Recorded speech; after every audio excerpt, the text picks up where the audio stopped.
Hi everyone, myself Dr. Lakshmi Prasad, working as a professor in the Department of Computer Science and Engineering. In this video, I'm going to discuss about types of graph representations. Very first thing is that, so what is a graph? So graph consists of finite set of ordered pairs, what we called as edges, and certain entities, what we called as vertices. And these edges are also called as arcs or links, whereas the vertices are also called as nodes or points. So normally a graph consists of finite set of ordered pairs, what we call. So first one what we called as edge, and second one what we called as vertices. And these edges are sometimes also called as an arcs, or sometimes I can able to call it as a link. And these vertices may also called as nodes and then points. So normally the graph should be represented in the form of G is equal to V comma E, which should be the set of ordered pairs, and where V should be the set of vertices and E should be set of edges here. So simply I can able to say that the graph should be a set of vertices and edges, and a graph may able to represent the state or condition, while an edge may represent the relationship between the two vertices. So this should be the example of representing a graph. So where A, B, C should be the vertices and M and P are the edges. And types of representation. So there are many ways of representing the graphs here. So first one is the sequential representation, another one is a linked list representation. So normally these two things are mainly used for representing a graph in a memory of a computer. So sequential representation. So here the graph can be represented through matrix in system memory. So this is the sequential in nature, and this type of representation what we called as a sequential representation of graphs. So suppose if I'm going to have a graph like this,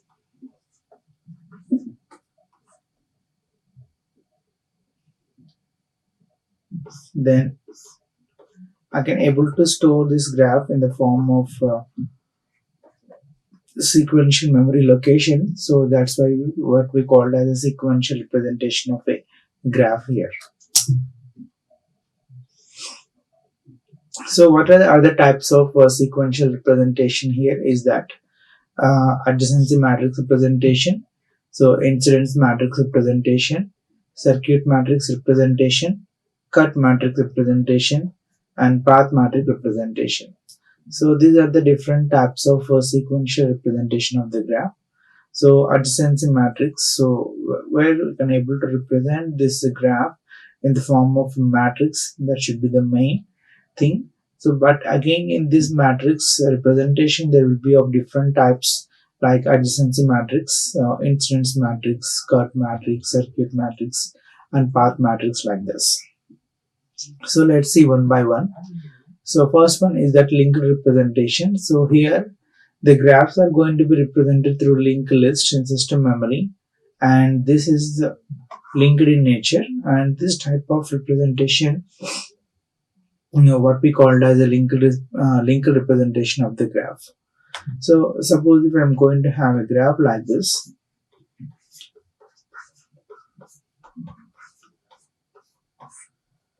so in linked list representation, so I'm going to have set of nodes, and for this, so what are the edges, what are the other vertices this connected is that, so B, C, and D. So in this matrix representation, in linked list, so we are going to have set of vertices, and the wedges, then vertices what are going to be connected for A is that B, C, and then D. Similarly, if I'm going to consider the vertex B, so I'm going to consider vertex C and then vertex A and then vertex D.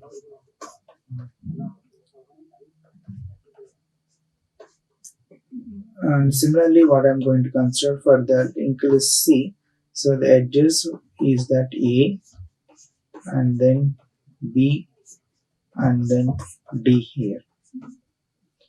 Similarly for D, so I'm going to have vertex A, vertex B, and then vertex C. So like this, I'm going to represent the vertices as a graph in the form of a linked list presentation. So there are different types of linked list representation, like adjacency matrix, adjacency list representation. So this adjacency matrix of the graph G with n vertices is going to be given by n into n, and it is given by A equal to set of Aij. So this value should be 1. So whenever I and j vertices are going to be adjacent, and if this value should be 0, so whenever if the I and j vertices are not adjacent here. So the adjacent matrices with n vertices of n by n is given by A equal to A of I, and this value should be 1 whenever I'm going to have an edge from vertex v1 to v2. So what I'm able to say that is the v1 and v2 are adjacent, and if there is no edge in between them from vertex v1 to v2, and I can able to say that this should be 0. I have to represent it. Let's take an example here. So this is the graph I'm going to have. So in this graph, so I'm going to consider the set of vertices A, B, C, D, E, and F. So similarly, I'm going to consider set of vertices along the rows and then column. So this one, so I have an edge from A to B, so that's why I'm going to consider 1. And similarly, A to C, so I have to consider 1. And A to D, so I'm going to consider 1. So I don't have other A to A, there is no edge, and A to E, there is no edge, and A to F, there is no edge, so that's why it should be 0 here. Similarly, if I'm going to consider B, so the edges that are connected with B is that B to A, B to C, and then B to E. So what I'm going to say that B to A, so B to A means there is a edge, and B to B 0, and B to C I'm going to have edge, so that's why it should be 1, and B to D there is no edge, and B to E there is an edge, so that should be 1. Similarly next, so if I'm going to consider C, I have an edge from C to A and then C to B, so C to A and C to B should be 1, so remaining all zeros. Similarly, if I'm going to consider D, so for D I'm going to have edge from D to E, D to D, D to F. So D to A, D to E, and D to F should be 1. Similarly, if I'm going to consider the vertex E here, so I have an edge from E to B, E to D, so those two should be 1, so remaining all should be zeros here. And similarly, if I'm going to consider F, so I have only one edge from 2D, so that's why F 2D. So like this, I'm going to represent a graph in the form of adjacency matrix. Similarly, I can able to represent a directed graph as well. So this is the directions what I have. So here,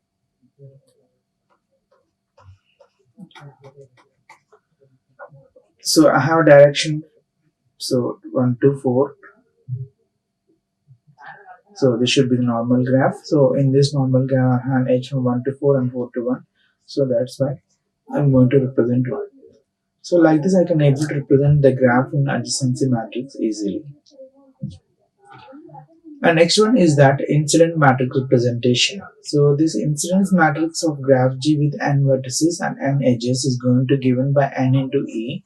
So where m of I comma j equal to 1, so whenever E of j is incident of vi, otherwise it should be 0.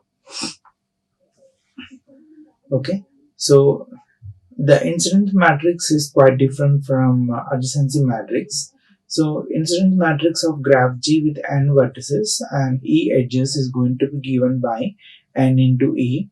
So where this matrix is going to be filled with values with -1, 0 and 1.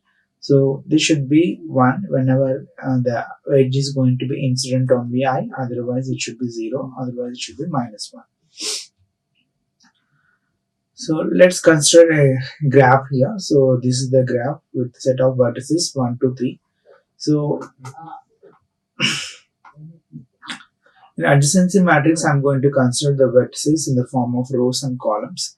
But in incident matrix, I'm going to be mapped with the vertices and then edges here.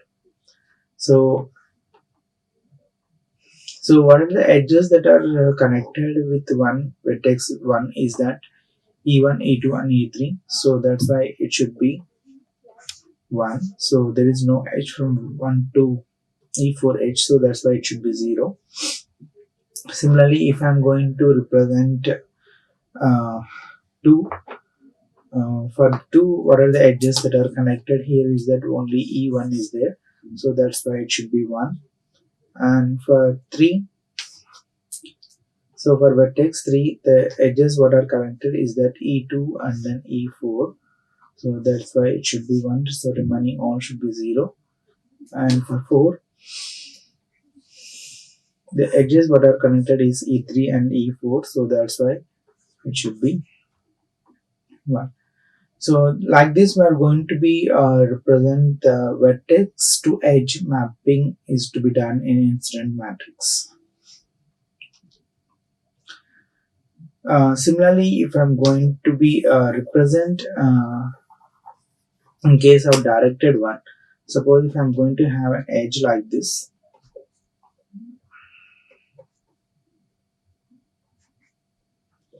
In case of this directed graph, so how the incident matrix is going to be represented here is that, so in this one, so for 1, so what are the edges that are connected here is,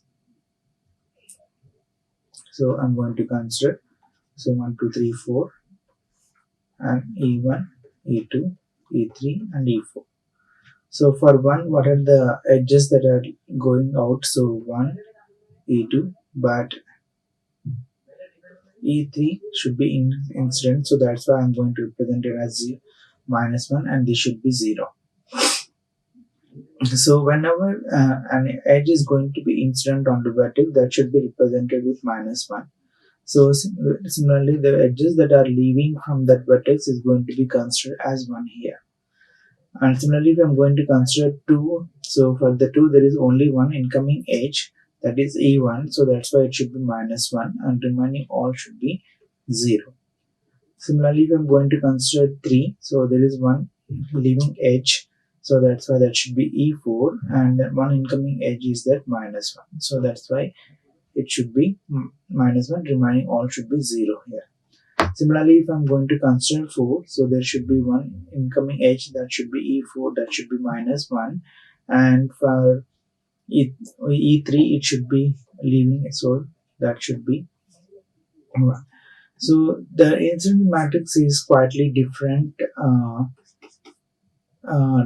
from the undirected one. So where this indirected graph, the incident matrix should be -1, 0 and 1, whereas in directed graph it should be zeros and ones only.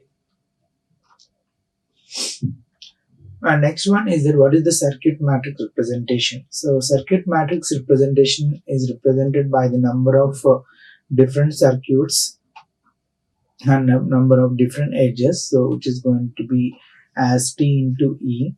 So where the circuit matrix is equal to C Ij, so that should be 1 whenever the circuit includes JH, otherwise it should be 0.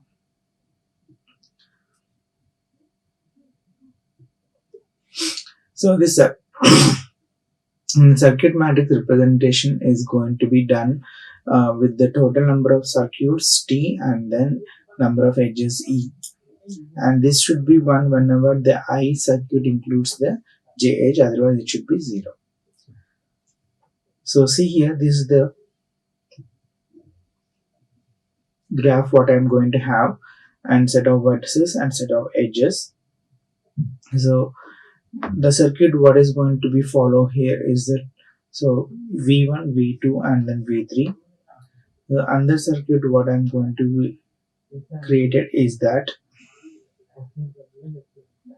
E3, E4 and E5. Another circuit what I'm going to do that is E1, E2, E4 and E5. So these three are the three different circuits that is going to be formed from the given graph. And how this one is going to be represented is that, so for one circuit 1, so what are the circuits that is going to be formed? So E1, E2 and E3, so remaining all should be 0. And for C2, for second circuit 2, so the edges what is going to be formed as E3, E4, E5, so this is the another one. And for third circuit it should be E2, E1, E2, E4 and E5. So like this I'm going to be create a matrix for the given graph by using circuit matrix. So wherever the circuits is possible with the edges, so that should be marked as 1, otherwise it should be 0 here. And next one is that cut matrix representation. So cut set matrix representation. So here the matrix S is equal to S or Ij. So where the rows corresponding to the sets and columns corresponding to the edges of the graph, and this should be defined as cut set matrix here. So in this one, the matrix is going to be formed in such a way that, so the row corresponding to the cut sets and then columns represent the edges of the graph. So this one what we call it as a cut set matrix. And here this matrix value should be 0s and 1. So it should be 1 whenever the ith cut set contains the JH, otherwise it should be 0. So consider a graph like this. So here in this one, I'm going to consider the set of vertices here and set of edges. So for one, the cut set is E4, and that should be E4, and this one is E1 and E2, and this should be E2, E3, and this should be E1 and E3. So these three will be the cut sets here. So for this one I'm going to map, so what are the values? So for the circuit one, E4 and E4, and for 3 it should be, and for 4 it should be E1 and E3. So like this we are going to represent the cut set of the matrix along with the form of a matrix.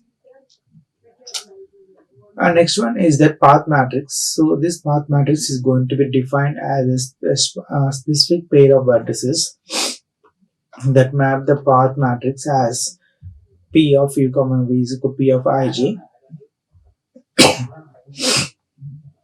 and this value should be 1. So if the J edge is lies on ith path, otherwise it should be 0 otherwise.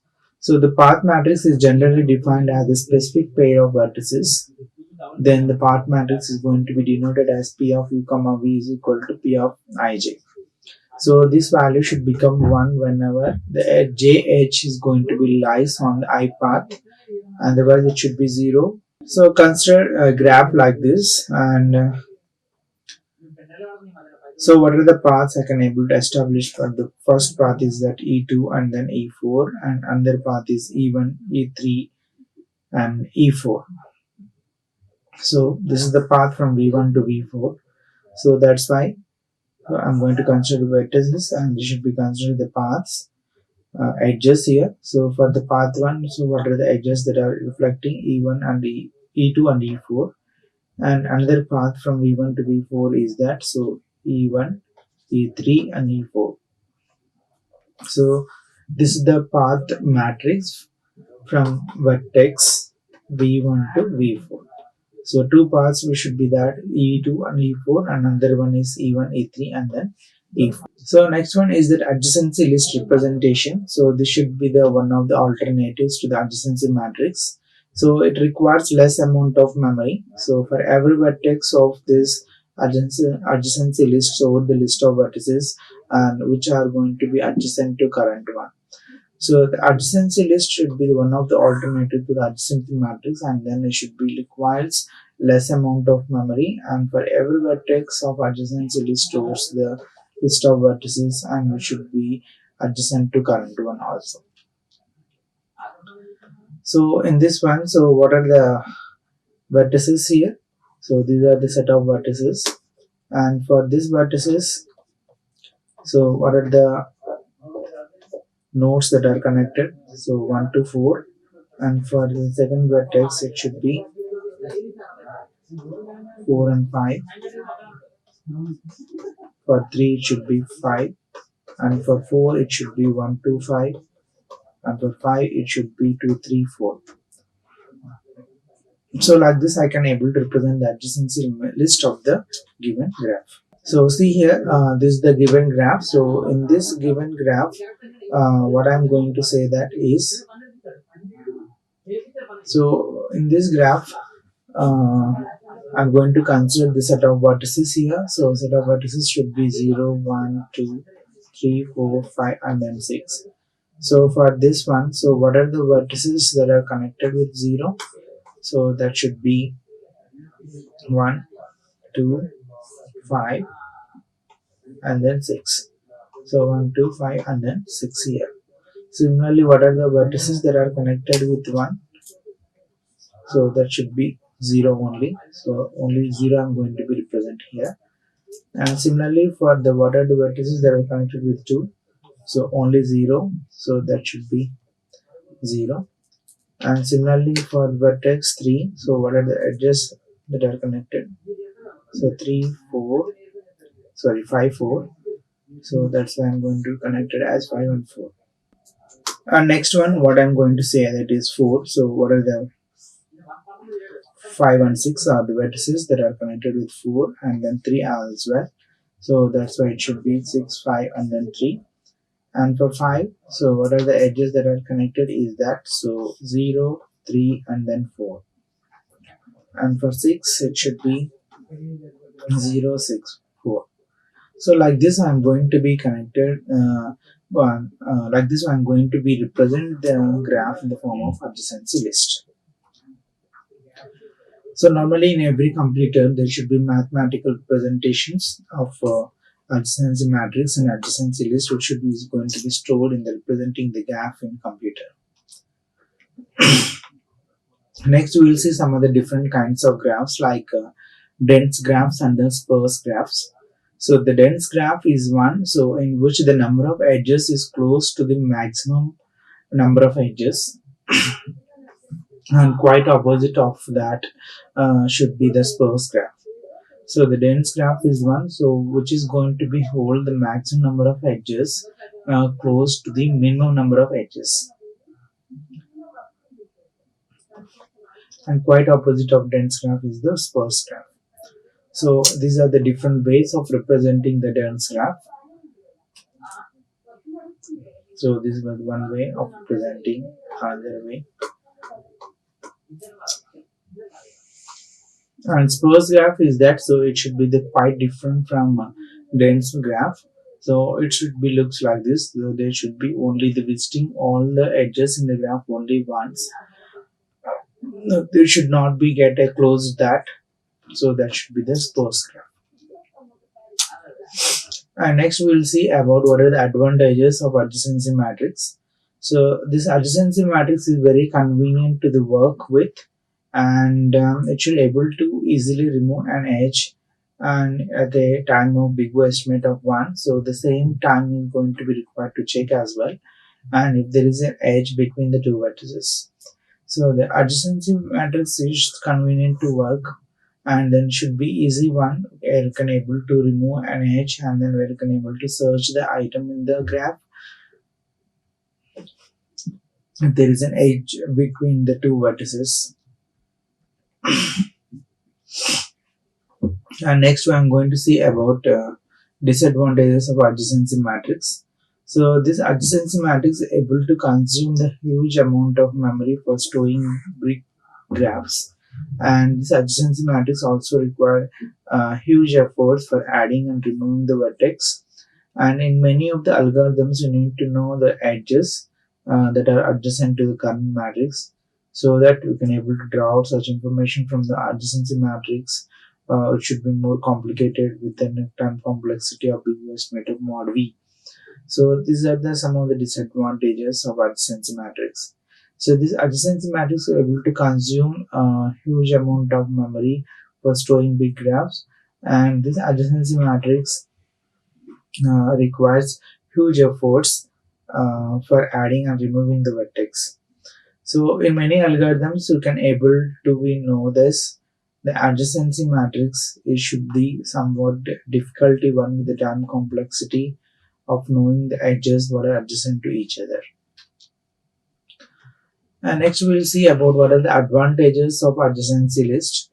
So the adjacency list is going to be store graph in more compact form than the adjacency matrix.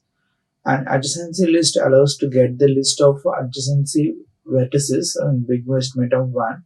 So it should be the big advantage of some algorithms.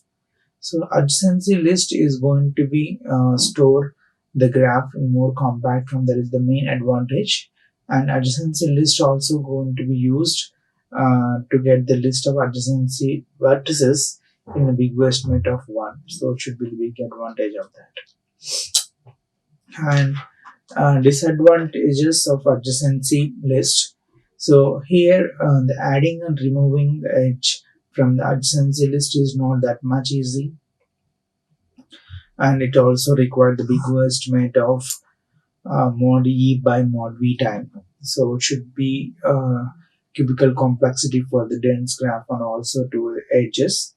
And if there is an edge between the two vertices, then the big estimate of mod e by mod v when the list of adjacency matrix is unordered, and which is also going to be sorted. So this operation may be quite cheap in this. And another disadvantage is that so adjacency list does not allow to make an efficient implementation, and if the dynamic changes of vertices is required, so adding the new vertex can be done in big O estimate of v. So but remove the time complexity will be big O estimate of e. So the adjacency list does not allow to make an efficient implementation. So since a lot of pointers is going to be connected, and if the dynamic change of vertices is number is required, and adding the new vertex could be also be done in big O estimate of v. So it should be the complexity is more here. Thank you. Like, share and subscribe. Hit the bell icon for more updates.